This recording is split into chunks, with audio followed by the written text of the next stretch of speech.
हम लोग बात करेंगे लाइफ प्रोसेस चैप्टर से रिलेटेड कुछ क्वेश्चन के बारे में जो आपके class 10, 11 NTSC NEET, SSC, UPSC और अदर कॉम्पिटिटिव एग्जाम में भी पूछे जाते हैं और सीबीएसई बोर्ड के लिए तो बहुत ही महत्वपूर्ण है और बायोलॉजी से रिलेटेड क्वेश्चन।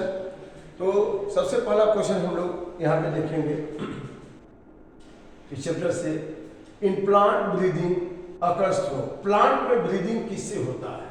तो बच्चों प्लांट में जो लीव्स है, लीव्स के निचली सतह पे स्टोमेटा होते हैं और निचली सतह से आप निकालेंगे तो पतली सी झिल्ली निकलेगी। उसमें छोटे छोटे पोर होते हैं जिसको हम स्टोमेटा कहेंगे और स्टोमेटा दो गार्ड सेल से मिलकर बने होते हैं। इन्हीं स्टोमेटा के द्वारा ब्रीदिंग होती है, एक्सचेंज ऑफ गैसेस होता है। यहाँ आप देख सकते हैं निचली सतह से ले लिया और यहाँ, और ये गार्ड सेल हो गया, ये जो है एपिडर्मल सेल, ये दोनों गार्ड सेल के मिलने से यहाँ पे ये स्टोमेटा बन गया। तो ये स्टोमेटा जनरली दिन में खुलते हैं क्योंकि गार्ड सेल में क्लोरोप्लास्ट है तो ये फोटोसिंथेसिस करते हैं या ग्लूकोज बनता है। जैसे ग्लूकोज बनता है वो सुक्रोज में बदलेगा, एक आगा हो जाएगा तो नियर बाई सेल से वाटर आ जाता है, वह टर्गीज हो जाते हैं और खुल जाते हैं, स्टोमेटा खुल गया। और जब शाम हो जाता है, लाइट नहीं रहेगी, अंधेरा होगा तो उसमें फोटोसिंथेसिस तो होगा नहीं और जो सुक्रोज था वो फिर स्टार्च में बदल जाता है और क्रिस्टलाइन और डिपॉजिट हो जाता है यहाँ, और कुछ तो सुक्रोज ट्रांसपोर्ट हो जाते हैं फ्लोएम दूसरे पार्ट में, तो फिर वाटर चला जाएगा एपिडर्मल सेल में, फिर एक फ्लैसिड हो जाएगा, स्टोमेटा बंद हो जाएंगे। तो स्टोमेटा खुलना बंद होना है ना, डिपेंड करता है कि गार्ड सेल में वाटर कितना है, उसकी टर्बिडिटी के ऊपर। और जो एक्सचेंज ऑफ गैसेस है किससे होते हैं? स्टोमेटा से होते हैं। तो आपका यहाँ पे करेक्ट आंसर क्या होगा? यहाँ पे करेक्ट आंसर क्या होगा? स्टोमेटा। इस स्टोमेटा के द्वारा जो है एक्सचेंज ऑफ गैसेस होते हैं, ब्रीदिंग होता है प्लांट में। इसके बाद दूसरा क्वेश्चन है बच्चों आपका, इन which is the correct sequence of air passage during inhalation? जब हम सांस लेते हैं, इनहेलेशन करते हैं तो एयर कैसे जाता है? तो नॉस्ट्रिल है, नेजल पैसेज है, वहां से फारिंक्स में आया, ट्रैकिया में आया, फिर ब्रोंकस में आया, ब्रोंकियोल्स में आया, लंग्स में आ गया। तो जरा इसको हम देख लें। यहाँ पे हम देख सकते हैं, आप देख लीजिए यहाँ पे नॉस्ट्रिल है, ये नेजल पैसेज, और यहाँ से आ गया कहाँ? फारिंक्स में, फिर लैरिंक्स में, फिर ट्रैकिया में, ब्रोंकस में, फिर ब्रोंकियोल्स में, फिर एल्वियोलाई में, माने लंग्स में आ गया, है ना। तो यही पैसेज है जिसके द्वारा ये एयर आता है। कभी कभी माउथ से भी लोग सांस लेते हैं, लेकिन जनरली हम लोग से ही सांस लेते हैं ताकि फिल्टर होते हुए एयर आए, ठीक है ना। तो पैसेज क्या है? Nostril, nasal passage, then pharynx, then larynx, then trachea, then bronchus, then bronchioles, then alveoli of the lungs. Okay, अब इनका ऑप्शन हम जरा देखते हैं कौन सा ऑप्शन सही है। यहाँ पे ऑप्शन अगर आप देखें तो नॉस्ट्रिल के बाद लैरिंक्स तो हो नहीं सकता। नेजल पैसेज सबसे पहले क्या होगा? Nasal passage, trachea, larynx, nostril. तो नॉस्ट्रिल, फारिंक्स, लैरिंक्स, ट्रैकिया। नॉस्ट्रिल, यहां पे देखिए नॉस्ट्रिल, लैरिंक्स, ये नहीं हो सकता, फारिंक्स होगा। नेजल पैसेज, ट्रैकिया, फारिंक्स तो बाद में नहीं आएगा, ट्रैकिया से पहले आ जाएगा। लैरिंक्स, नॉस्ट्रिल, तो नेजल पैसेज कहाँ गया? नॉस्ट्रिल पहले आएगा, तो डी वाला ऑप्शन आपका सही है ना।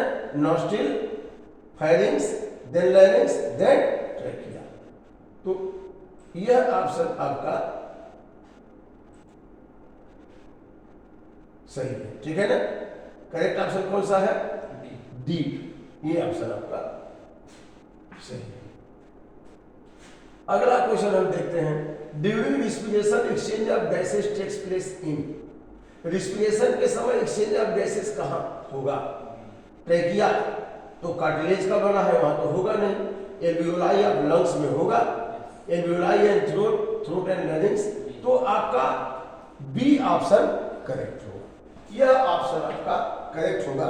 इसको आप देख भी सकते हैं, यहाँ पे देख लीजिए, यहाँ पे एयर आया, लैरिंग्स होते हुए, ट्रैकिया से होते हुए यहाँ पे आ गया और यहाँ आकर के यहाँ पे एल्वियोलाई में एक्सचेंज ऑफ गैसेस, ये एल्वियोलाई है तो यहाँ एक्सचेंज ऑफ गैसेस हो गया, ठीक है ना।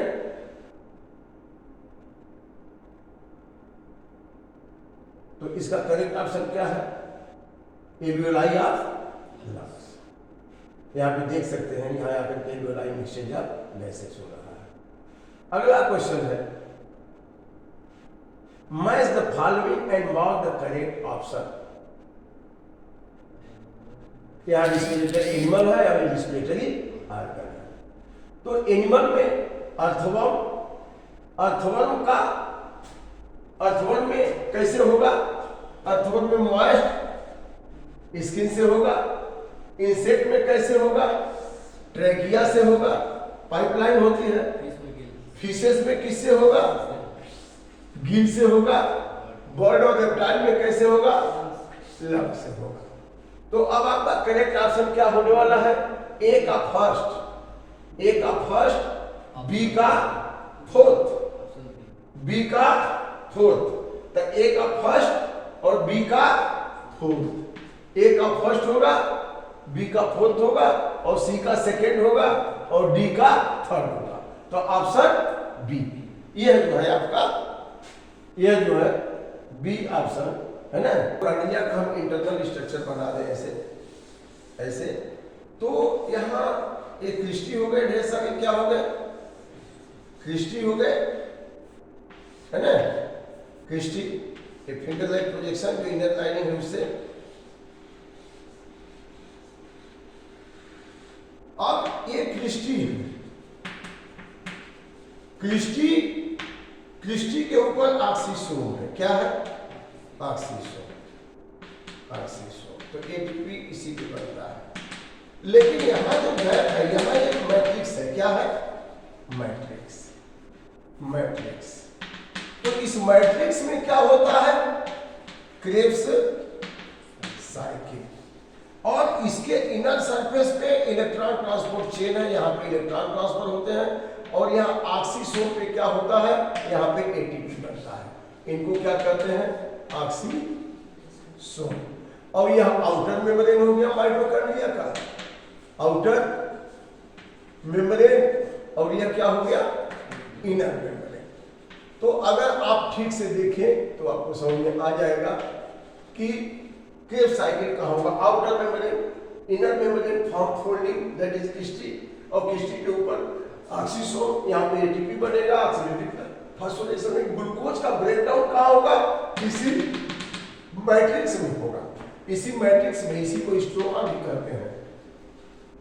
तो क्रेब्स साइकिल कहाँ होगा बच्चों, मैट्रिक्स, ठीक है ना। तो करेक्ट ऑप्शन क्या हो गया, डी हो गया, यह आपका ऑप्शन मैट्रिक्स सही है। The muscle fatigue occur due to accumulation. अब मसल फैटिग क्यों होता है, जैसे आप विगरस एक्सरसाइज कर रहे हैं खूब, या दौड़ रहे हैं लगातार, या बकेट का पानी लेके इसे खड़े हैं, तो अब यहाँ की मसल तो दब गई, तो ऑक्सीजन सप्लाई नहीं होगी, लेकिन मसल काम कर रही, उसको एनर्जी चाहिए, तो in the absence of oxygen वहां ब्रेक डाउन होता है, एनारोबिक ब्रेक डाउन होता है।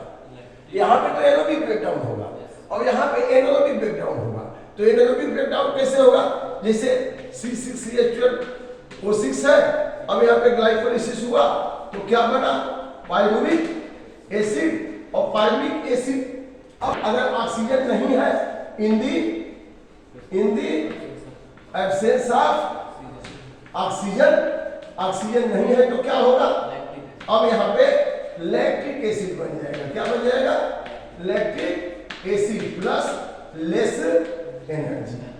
तो ये ग्लाइकोलाइसिस ये तो ऐसे ही होगा, यहाँ पे एक ग्लूकोज से 2 पाइरुविक एसिड बनेगा, लेकिन इसके बाद अगर ऑक्सीजन नहीं है तो मसल सेल में क्या बनेगा, in the muscle cell lactic acid. यही अगर बैक्टीरिया होस्ट हो तो उसमें एथाइल अल्कोहल बनेगा, कार्बन डाइऑक्साइड बनेगा, लेकिन मसल सेल में क्या बनेगा, लैक्टिक एसिड।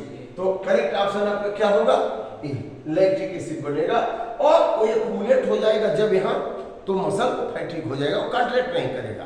दौड़ते लगता है कि बैठ जाए, नहीं तो थक गए हम नहीं चल पाएंगे, फिर थोड़ी देर मसाज करते हैं थाई को, फिर वहाँ की लैक्टिक एसिड हट गई, ऑक्सीजन पहुँच गया, कंप्लीट ऑक्सीडाइज हो गया, तो फिर आप चलने फिरने लगते हैं। तो वो फैटिकनेस किसकी वजह से हुआ? Lactic acid. क्यों लैक्टिक एसिड बना? Due to lack of oxygen muscle के सेल में एनारोबिक रेस्पिरेशन हो गया। ठीक है, अगला है the end product of oxidative phosphorylation in mitochondria. अब यहाँ पे end product of oxidative phosphorylation in mitochondria, तो इन प्रोडक्ट क्या होगा? यहाँ पे ऑक्सीडेटिव फास्फोरिलेशन होगा। तो जरा देखिए यहाँ पर C6H12O6 प्लस 6O2, और जब ऑक्सीडेशन होगा 6CO2 plus 6H2O plus ATP energy, ATP बन गया। तो यहां पर क्या बनेगा? यहां पर ATP बना और वाटर बना। ग्लूकोज का जब ऑक्सीडेशन हुआ, फास्फोरिलेशन हुआ बाद में, इन प्रोडक्ट ऑफ ऑक्सीडेटिव फास्फोरिलेशन, तो इस स्थिति में क्या बनेगा? ATP बनेगा और H2O बनेगा। और जब हाइड्रोजन से इलेक्ट्रॉन निकलेगा तो प्रोटॉन में बदल जाएगा, और जब इलेक्ट्रॉन पास होगा तो प्रोटॉन को इसी लाइनिंग मेम्ब्रेन के स्पेस में डाल देगा, वो भेज देगा। और जब मेम्ब्रेन के स्पेस से यह जो प्रोटॉन निकले, जैसे समझिए इसे, इसको यह यहाँ पे यह आउटर मेम्ब्रेन है, ये इनर मेम्ब्रेन है, ये क्या है? क्रिस्टी है, और क्रिस्टी के ऊपर ये क्या है? ऑक्सीसोम। ऑक्सीसोम का यह F1 पार्टिकल है। अब यहाँ पे इलेक्ट्रॉन जैसे ट्रांसफर होता है, प्रोटॉन को भेज देता है यहाँ, जैसे ऑक्सीडेशन ग्लूकोज का जो है स्टेप बाय स्टेप ब्रेकडाउन हुआ, तो यहाँ पे हाइड्रोजन निकला, और हाइड्रोजन से जब इलेक्ट्रॉन निकलेगा तो प्रोटॉन भी बनेगा कि नहीं बनेगा? प्रोटॉन। तो इलेक्ट्रॉन जब पास होगा तो प्रोटॉन को इसमें पंप कर देता है, और जितना इलेक्ट्रॉन पास होगा एनर्जी लूज करेगा उतनी ही ताकत। जैसे कोई स्प्रिंग है, स्प्रिंग को अगर दबाएंगे तो जितनी ताकत से दबाएंगे, है ना, उसमें एनर्जी स्टोर हो जाएगी, और जैसे हाथ हटाएंगे तो फिर उतनी तेजी से उछलेगा कि नहीं? तो जो इलेक्ट्रॉन मूव किया, तो इलेक्ट्रॉन लूज किया एनर्जी, तो उससे प्रोटॉन, हाइड्रोजन एटम है, तो हाइड्रोजन एटम से इलेक्ट्रॉन निकलेगा तो किसमें बदल जाएगा? प्रोटॉन में ना। ग्लूकोज में हाइड्रोजन है कि नहीं? C6H12O6। तो जब ब्रेकडाउन होता है तो हाइड्रोजन निकलते हैं, और वह इतना एनर्जी इलेक्ट्रॉन एनर्जाइज जाएगी, हाइड्रोजन के एटम को छोड़ देता है, ऑर्बिट को, प्रोटॉन में बदल गया। तो इलेक्ट्रॉन जैसे मूव किया तो प्रोटॉन आया, कहाँ आ गया? जितना इलेक्ट्रॉन निकलेगा उतना ही प्रोटॉन को कहां पंप करेगा? मेम्ब्रेन के स्पेस में। और जब यह प्रोटॉन, जैसे डैम में पानी भर गया, तो डैम का जब विंडो खोलेंगे तो तेजी से पानी गिरेगा, तो पोटेंशियल एनर्जी काइनेटिक एनर्जी बदलेगी, तो टरबाइन को चलाएगी, डैम में चल जाएगा, बिजली पैदा हो जाएगा। तो इसे इलेक्ट्रॉन जैसे मूव किया इलेक्ट्रॉन ट्रांसपोर्ट चेन से, तो वो एनर्जी लूज करेगा, उसी एनर्जी से प्रोटॉन आ गया स्पेस में, इनर मैटर स्पेस। और जब यहाँ प्रोटॉन ज्यादा हुआ तो एनर्जी हो गई कि नहीं? पोटेंशियल एनर्जी इसकी। और यहाँ F0F1 पार्टिकल ऑक्सीसोम से तेजी से यह प्रोटॉन निकलेगा, और तेजी से प्रोटॉन निकलेगा तो एनर्जी लूज करेगा कि नहीं करेगा? जैसे यह है, हम इतनी ऊंचाई पर उठा दिए, अब छोड़ रहे हैं, तो जैसे ही वो उसका वेलोसिटी 0 हो रहा है और एनर्जी लूज करेगा, साउंड में बदल रहा है कि नहीं बदल रहा है? तो ये भी मूव करेगा तो एनर्जी लूज करेगा। अब ऑक्सीसोम के ऊपर में एटीपेज एंजाइम होता है। क्या होता है? ATPase enzyme. वह ATPase enzyme ADP plus P को मिलाकर क्या बना लेता है? ATP। इसका मतलब ग्लूकोज का जब ऑक्सीडेशन हुआ, उससे हाइड्रोजन एटम निकला, हाइड्रोजन में इलेक्ट्रॉन एनर्जाइज है, इलेक्ट्रॉन निकला तो प्रोटॉन में बदला, इलेक्ट्रॉन जैसे मूव किया इलेक्ट्रॉन ट्रांसपोर्ट चेन में, वो एनर्जी लूज किया, उसी एनर्जी से प्रोटॉन यहाँ पंप होकर आ गया, और इतना प्रोटॉन ग्रेडियंट हो गया, इसमें एनर्जी है, और ये जब मूव करेगा कहाँ? ऑक्सीसोम से एनर्जी लूज करेगा, वही एनर्जी यह एटीपेज एंजाइम यहाँ होता है। कौन सा एंजाइम?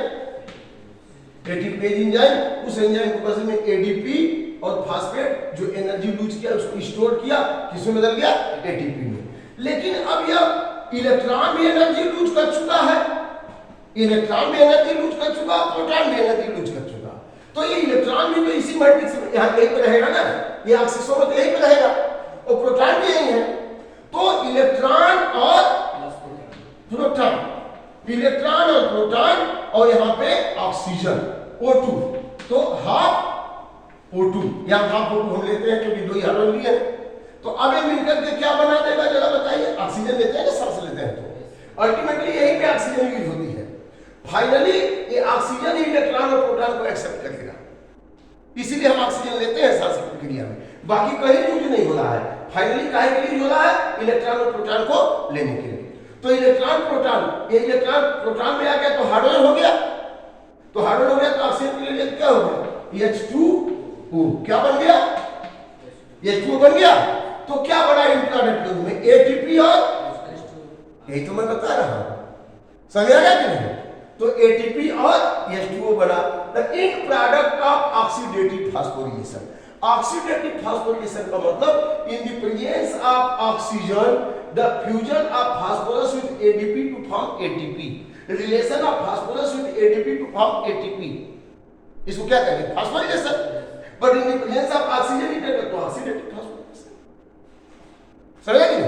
तो ऑक्सीडेटिव फास्फोरिलेशन की प्रक्रिया में माइटोकॉन्ड्रिया में क्या बनेगा? दो प्रोडक्ट, एटीपी और मेटाबॉलिक वाटर। ठीक है, तो इनका आंसर क्या हो जाएगा बच्चों?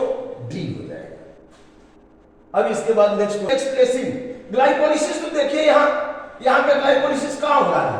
ये सेल है, इसका साइटोप्लाज्म, ये माइटोकॉन्ड्रिया है, तो कहां हो रहा है? साइटोप्लाज्म। तो ग्लाइकोलिसिस कहां होगा? ग्लाइकोलिसिस कहां होगा? ग्लाइकोलिसिस होगा साइटोप्लाज्म। ठीक है ना, ग्लूकोज पानी किसी में बदल जाएगा। इसके बाद अगला क्वेश्चन है, which one transport synthesize food in plant? यहाँ पे फ्लोएम है, जाइलम है, बोथ है। तो यहाँ पे जाइलम में फ्लोएम, फूड फ्लोएम, तो फ्लोएम से सिंथेसाइज फूड मटेरियल इसके सीड ट्यूब से होते हुए लीफ से अदर पार्ट ऑफ प्लांट जाएगा, है कि नहीं? तो किससे होगा? फ्लोएम से। यह ए ऑप्शन सही है। अगला क्वेश्चन बच्चों, which one transport oxygenated blood? इसमें से कौन ऑक्सीजनेटेड ब्लड को ट्रांसपोर्ट करता है? Pulmonary artery, pulmonary vein. यहाँ पे अपर पार्ट से ब्लड आया, राइट एट्रियम में, लोअर पार्ट से भी आया, तो राइट वेंट्रिकल में आया, तो यहाँ पंप करके कहाँ जा रहा है? पल्मोनरी आर्टरी से लंग्स में जा रहा है। तो शुद्ध होने के लिए तो मतलब ये डीऑक्सीजनेटेड है ना। हाँ, और पल्मोनरी वेन से जो लंग्स से आएगा तो यह लेफ्ट एट्रियम से लेफ्ट वेंट्रिकल तक पंप में सिस्टम तो शुद्ध होगा, वो सिस्टम के अटैक हो जाएगा। इसका मतलब ये है कि जैसे हमारा ये हार्ट है, अगर हम और आसानी से देख लें, क्लियर हो जाए, तो यहाँ पे 4 चैम्बर है। कितने चैम्बर हैं? 4 चैम्बर है। क्वेश्चन देखिए, व्हिच ट्रांसपोर्ट, अब अपर पार्ट ऑफ बॉडी से ये ब्लड आ रहा है, अपर पार्ट ऑफ बॉडी से आ रहा है, और यहाँ पे ब्लड कहाँ से आ रहा है? लोअर पार्ट ऑफ बॉडी से आ रहा है। तो अपर और लोअर प्री एट्रियम वेना के बाद पोस्टीरियर वेना के बाद से जो ब्लड आ रहा है तो डीऑक्सीजनेटेड है, बॉडी के अंदर से आ रहा है। यहाँ पे ट्राइकस्पिड वाल्व हो गया, क्या हो गया? ट्राइकस्पिड। तो यहाँ ब्लड आ गया, यहाँ से यहाँ आ गया, और ये जो पंप करेगा तो यहाँ पे पल्मोनरी आर्टरी से कहाँ जाएगा? लंग्स में जाएगा। काहे के लिए लंग्स में जाएगा भाई? प्यूरिफिकेशन के लिए, ऑक्सीजनेशन के लिए। तो जब यह इम्प्योर है तब तो जा रहा है ना। तो यहाँ पे जो ब्लड जा रहा है, व्हिच ट्रांसपोर्ट ऑक्सीजनेटेड, तो पल्मोनरी आर्टरी में तो कैसा ब्लड जा रहा है? डीऑक्सीजनेटेड। कैसा जा रहा है? डीऑक्सीजनेटेड। लेकिन अब यहाँ आ गया ब्लड, इसमें ऑक्सीजनेशन हो गया लंग्स में, तो यहाँ से किससे आएगा? पल्मोनरी वेन से आ गया। यहाँ पल्मोनरी वेन से, पल्मोनरी वेन से कहाँ आ गया? लेफ्ट एट्रियम में। लेफ्ट एट्रियम से कहाँ आ गया? बाइकस्पिड वाल्व से होकर के लेफ्ट वेंट्रिकल में आ गया। और जब ये कॉन्ट्रैक्ट करेगा तो सिस्टमिक आर्टरी से ये कहाँ जाएगा? शरीर के विभिन्न ऊपरी और निचले हिस्से में जाएगा। जाएगा कि नहीं? तो ये ऑक्सीजनेटेड है। तो यहाँ पे जो पंप हो रहा है ये ब्लड कैसा है? यह कैसा है? यह ऑक्सीजनेटेड है। तो इसको हम क्या कहेंगे? यह, और यहाँ से यह जो आ रहा है, यह जो आ रहा है पल्मोनरी वेन से, ये भी क्या है? ऑक्सीजनेटेड। क्यों हम इसको ऑक्सीजनेटेड कहेंगे? क्योंकि लंग से आ रहा है। किससे आ रहा है? लंग से आ रहा है। जब लंग से आ रहा है तो ऑक्सीजनेटेड है। तो इसमें कौन ऑक्सीजनेटेड ब्लड हो रहा है? Pulmonary vein. इसके अलावा जितनी भी वेन है सब डीऑक्सीजनेटेड ब्लड होती है, लेकिन पल्मोनरी वेन कौन कैसा ब्लड होती है? ऑक्सीजनेटेड।